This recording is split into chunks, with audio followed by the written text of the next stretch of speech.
This is Dr. Henri Colt, and this presentation is part of Bronchoscopy Academy, an ongoing competency-based curriculum in flexible bronchoscopy. The goal of this work is to improve procedural understanding, anatomical recognition, and clinical judgment, while helping reduce patient suffering associated with unequal expertise and inconsistent training. In this lecture, we will review the complications of transbronchial lung biopsy, with particular emphasis on their prevention, early recognition, and practical management. Understanding complications is an essential component of procedural competency because the safest bronchoscopists are those who anticipate problems before they occur. Every invasive procedure carries risk. Fortunately, serious complications following transbronchial lung biopsy are uncommon. Nevertheless, every bronchoscopist must be prepared to recognize and manage bleeding, pneumothorax, and cardiorespiratory instability immediately and effectively. Preparation before the procedure often determines success when unexpected events occur during it. Significant bleeding occurs in only a small percentage of patients. Pneumothorax develops in approximately 1 to 4% of procedures, and mortality is exceedingly rare. These reassuring numbers, however, should never create complacency. Even rare complications become important when they occur unexpectedly and require immediate intervention. Competency therefore includes preparation as much as technical skill. Bleeding remains the complication that most concerns bronchoscopists during transbronchial biopsy. Certain patients are clearly at higher risk.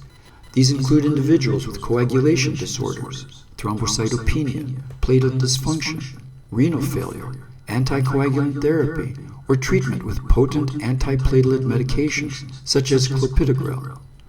Other conditions, including pulmonary hypertension and congestive heart failure, may also increase concern, although the supporting evidence is sometimes less definitive.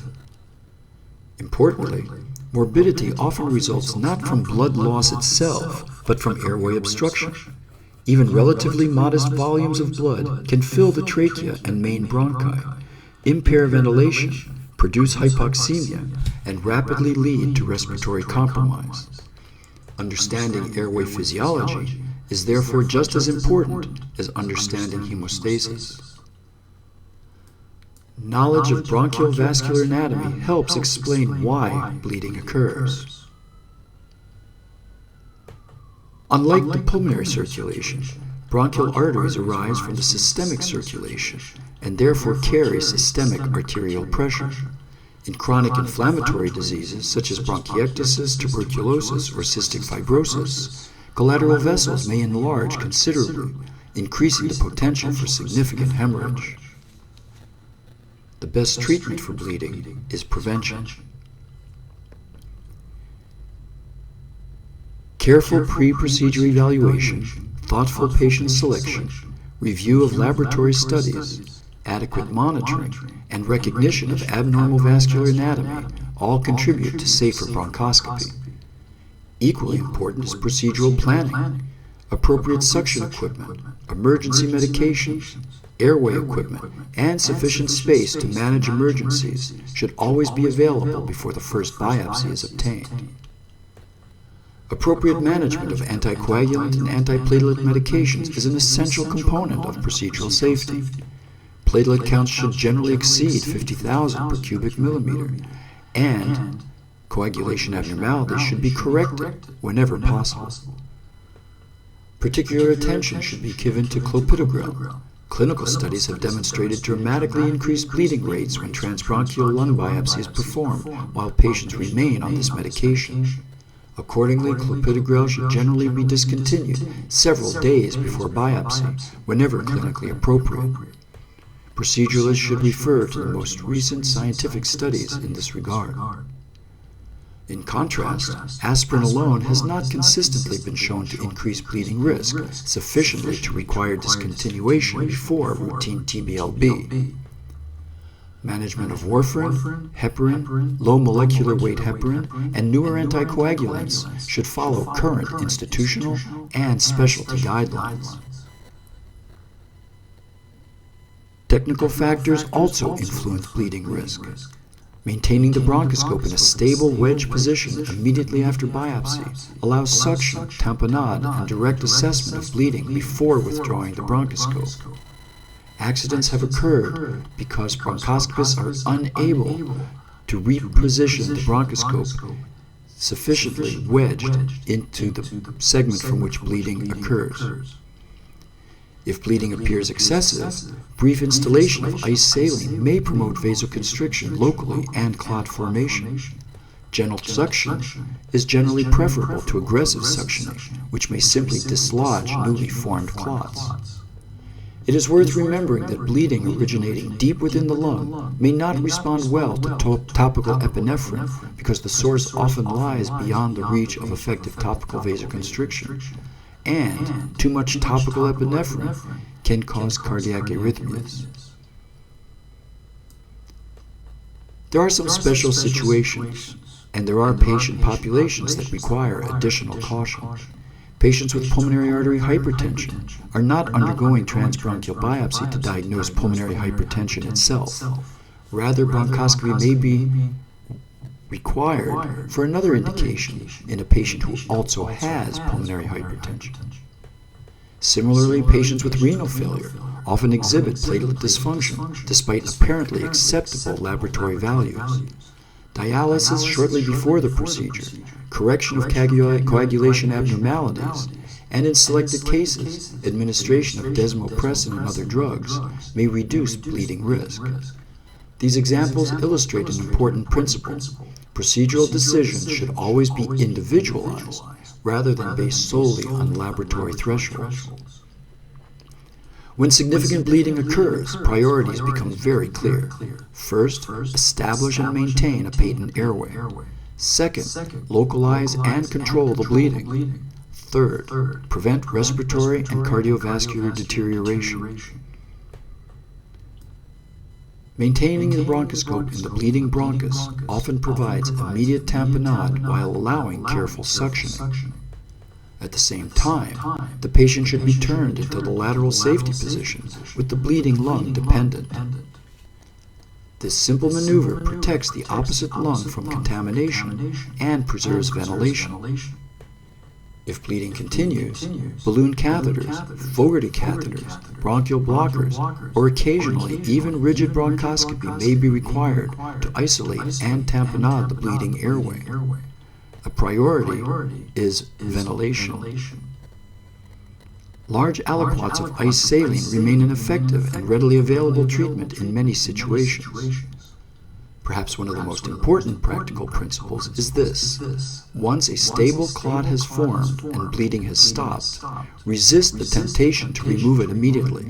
The clot represents the patient's own successful hemostatic mechanism. Inspection bronchoscopy can always be performed later if necessary.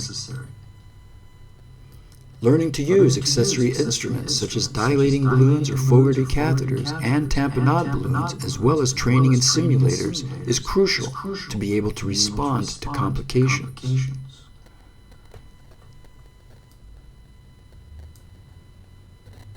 Safe response to complications requires practice. Practice requires targeted practice to become an expert. Expertise enhances safety. A common mistake during procedural bleeding is the administration of additional sedatives in an attempt to calm an anxious patient. Unfortunately, worsening sedation during active airway bleeding may precipitate hypoventilation, aspiration, hypotension, or complete respiratory failure. Instead, clinicians should carefully reassess the airway and consider whether endotracheal intubation is warranted. If intubation becomes necessary, a large endotracheal tube allows continued bronchoscopic access and facilitates airway management. The second major complication of transbronchial biopsy is pneumothorax. Most occur during or shortly after the procedure, although delayed pneumothorax may occasionally develop, justifying an observation period before discharge. Patients may present with pleuritic chest pain, dyspnea, tachypnea, tachycardia, or hypoxemia. Fluoroscopy frequently detects pneumothorax immediately, while chest radiography remains useful in symptomatic patients. Management depends upon both symptoms and pneumothorax size. Small asymptomatic pneumothoraces may simply require observation or repeat imaging. Larger and symptomatic pneumothoraces generally require drainage, usually using small bore and occasionally larger bore chest tubes. For this reason, chest tube insertion equipment should always be immediately available wherever transbronchial biopsies are performed. Most complications of transbronchial lung biopsy can be anticipated, prevented, and successfully managed when bronchoscopists prepare carefully and respond systematically. Safe practice begins long before the biopsy itself, with appropriate patient selection, medication review, procedural planning, and knowledge of airway anatomy. The risks and benefits of the procedures should be explained during informed consent.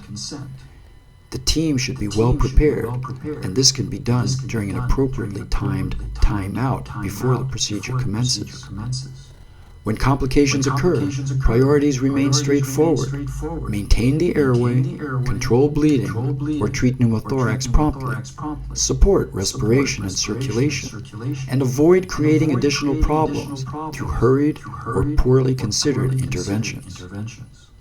Ultimately, technical proficiency alone does not define competency.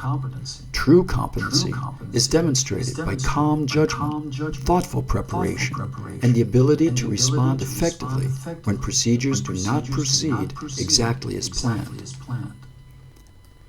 Bronchoscopy Academy is part of an ongoing competency-based approach to bronchoscopy education. Our goal is to reduce patient suffering caused by unequal procedural expertise, inconsistent training, and preventable error. Additional educational resources, reflective essays, and narrated lectures are available at bronchoscopy.org and enricole.substack.com.